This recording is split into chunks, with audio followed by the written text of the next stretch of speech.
આજે આપણે બનાવવાનું છે ગુંદા કેરીનું અથાણું, અને એ પણ ભરેલા ગુંદાનું. તો આ મેં 500 ગ્રામ ગુંદા લીધા છે અને 250 ગ્રામની કેરી છે. તો આ ગુંદા એકદમ સરસ મોટા હોય એવા લીધા છે, અને એકદમ લીલા હોય ને એવા જ લેવાના. પાકી ગયેલા ગુંદા ના ચાલે આમાં. તો આ ગુંદા અને કેરીને મેં બંનેને ધોઈ અને સૂકવી લીધા છે સારી રીતે. આમાં જરા પણ પાણીનો ભેજ નથી. તો સૌથી પહેલાં આપણે આ કેરીની છાલ ઉતારી અને એને છીણી લેવાની છે. તો આ કેરીની છાલ આપણે કાઢી લીધી છે અને આગળનો ડીટીઓ પણ કાપી નાખ્યો છે. તો હવે આને મોટું છીણી આવે છે એનાથી છીણી લેવાનું છે.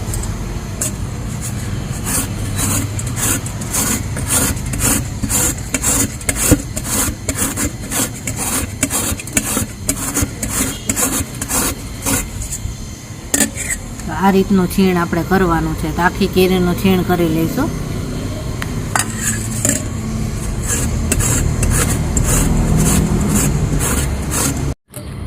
તો કેરી છીણી લીધી છે અને આટલો ભાગ આપણે બાકી રાખેલો છે, 50 ગ્રામ જેટલો, કારણ કે વધારે લાગતું હતું. 250 ગ્રામ ઉપરની કેરી હતી તો આપણે 250 ગ્રામ છીણ થાય એટલું છીણી લીધું છે, અને આ બાકી રાખી દીધી એટલી. હવે નાખવાની છે આમાં હળદર. તો અમે અડધી ચમચી જેટલી હળદર લીધી છે. હળદર આમાં નાખી દઈશું, અને 1 ચમચી મીઠું નાખશું. હવે આને મિક્સ કરી લેવાનું છે.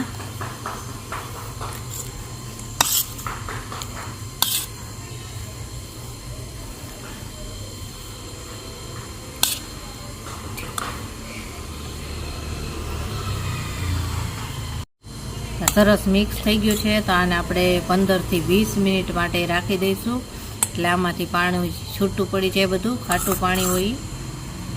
તો આને એકદમ સરસ રીતે મિક્સ કરી અને રાખી દેવાનું છે. તો હવે આને આપણે 10 મિનિટ પછી જોઈશું. તો ત્યાં સુધીમાં આપણે ગુંદાના ઠળિયા કાઢી લઈએ.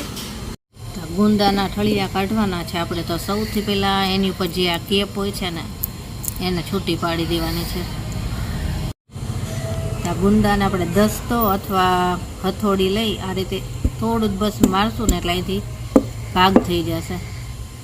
આ ભાગ થઈ જાય એટલે એક વાટકીમાં મીઠું રાખેલું જ છે, તો છરીમાં લગાવી અને આ ઠળિયાને કાઢી લેવાનો. એટલે તરત છૂટો આ રીતે નીકળી જ જશે. મીઠું હોય ને એટલે તરત નીકળી જાય.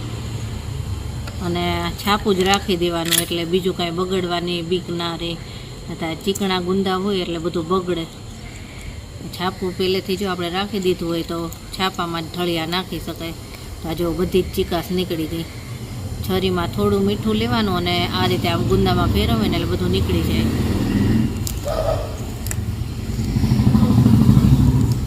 આ રીતે આપણે બધા ગુંદાના ઠળિયા કાઢી લઈએ.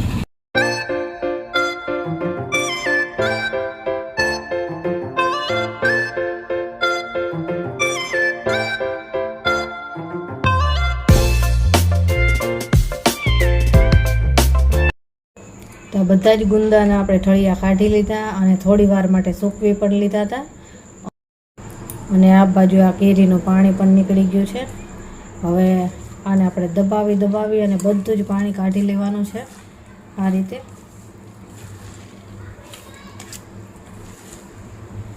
બધું પાણી કાઢી લેવાનું.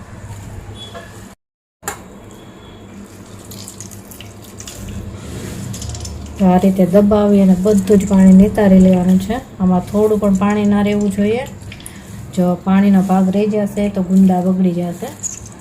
તો બધું જ પાણી નિતારી જ લેવાનું છે.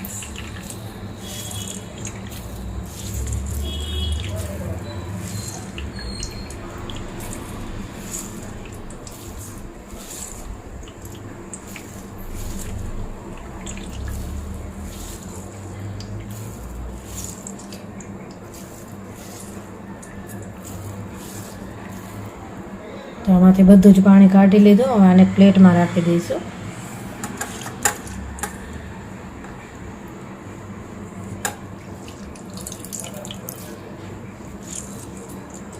અને ખાટું પાણી જે નીકળે એને તમે કોઈ પણ બીજા અથાણામાં યુઝ કરી શકો. કેરડાના કે ગુંદાનું ખાલી બનાવવું હોય તો એમાં.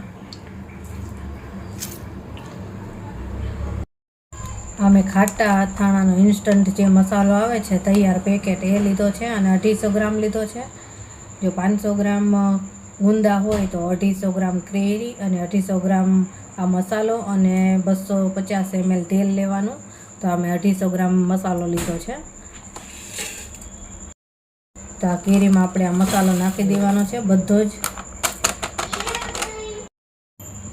હવે આ મસાલાને કેરી સાથે એકદમ સરસ રીતે મિક્સ કરવાનો છે. હાથેથી જ આ રીતે ચોળી લેવાનું અને હાથને બરાબર પહેલાં ધોઈ લેવા.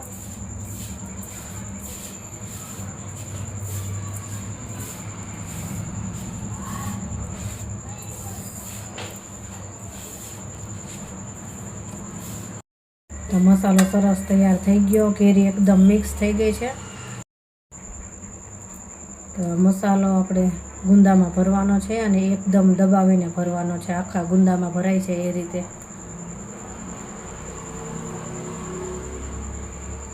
આ રીતે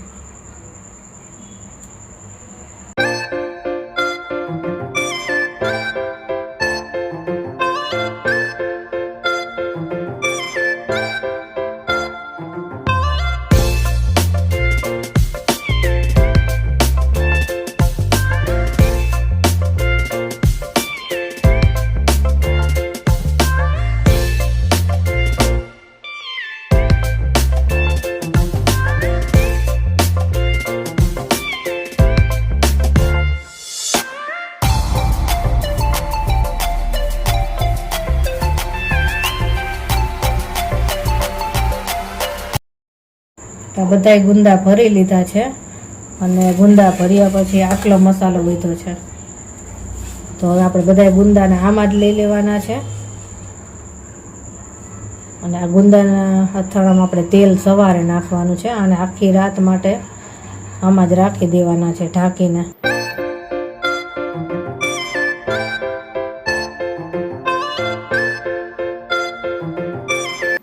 અને હવે આ મસાલો બધો આપણે આની ઉપર નાખી દેવાનો છે.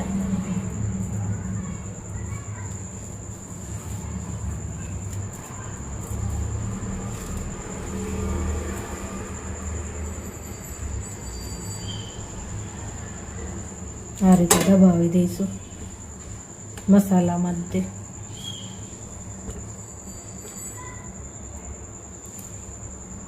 આને હવે ઢાંકી દેવાનું છે અને પછી આખી રાત રાખી દઈશું.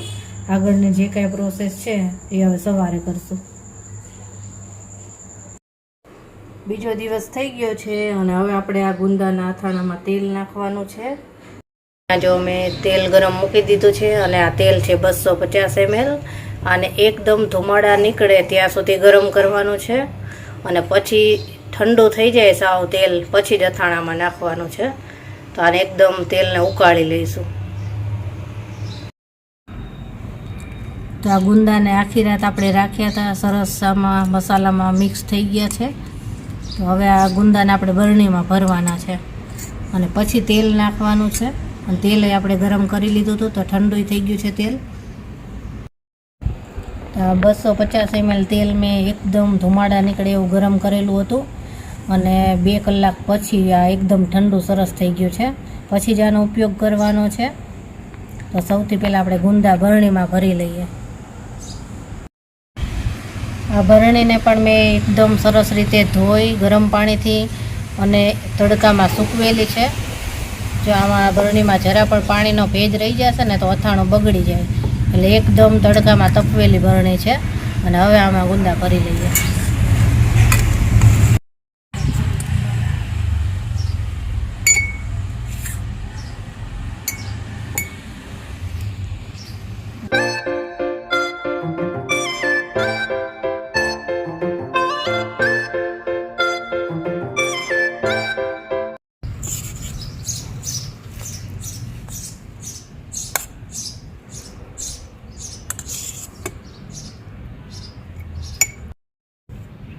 બધાય ગુંદા આપણે બરણીમાં ભરી લીધા અને એકદમ સરસ દબાવીને ભરેલા છે એટલે અથાણું બગડે નહીં.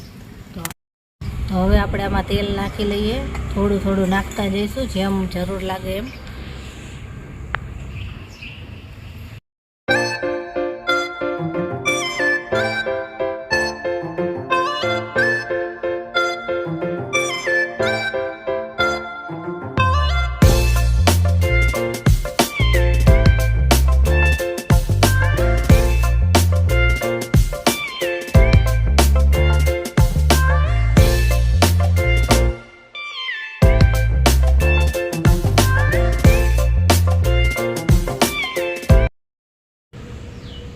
અથાણાથી થોડું ઉપર રહે એટલું આપણે તેલ ભરવાનું છે,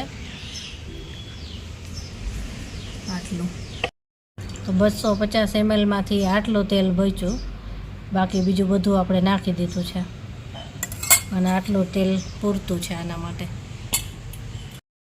તો અમે 3 થી 4 ચમચી વિનેગર લીધું છે, એ પણ નાખીશ. એ ઓપ્શનલ છે, ના નાખો તો પણ ચાલે, પણ આ નાખેલું હોય તો અથાણું વધારે સારું બને છે અને ટકે છે પણ વધારે.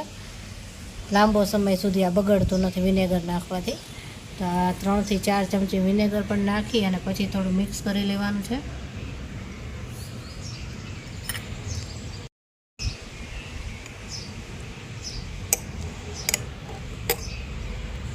બસ આ થોડું થોડું જ મિક્સ કરશો, એ જાતે જ એમાં મિક્સ થઈ જશે પછી.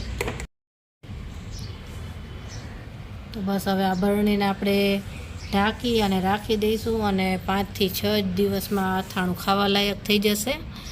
તો ઇન્સ્ટન્ટ મસાલામાંથી એકદમ ઝડપથી અને સરસ અથાણું બને છે. એનો કલર પણ બહુ સરસ થાય છે.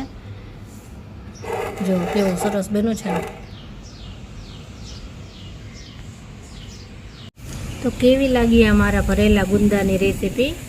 જો તમને આ વિડીયો પસંદ આવ્યો હોય તો મારી ચેનલને લાઈક, શેર અને સબસ્ક્રાઈબ જરૂરથી કરી દેજો અને બાજુમાં આપેલ બેલ આઇકોન પર દબાવી દેજો, જેથી કરીને મારા કોઈ પણ નવા વિડીયો હશે તો તમારા સુધી સૌથી પહેલાં પહોંચશે.